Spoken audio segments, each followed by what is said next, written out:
Here's your tip for Tuesday, July 2nd. It is my sister's birthday today, so this tip goes out to her. Happy birthday, Dawn. Good morning, good afternoon, or good evening, wherever you are. Here is today's tip for Tuesday, July 2nd. Today is my sister's birthday, and so I'm going to hit CTRL C to copy happy birthday in ASCII text. I used Notepad to create it.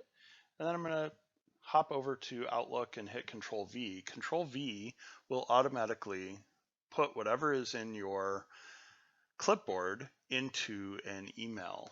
But you'll notice that this looks horrible. If I highlight the whole thing by highlighting something in the email and then hitting the CTRL A, I can actually change my font to something like Courier New, and it magically fixes my ASCII art. That's it for today. Happy birthday, Dawn.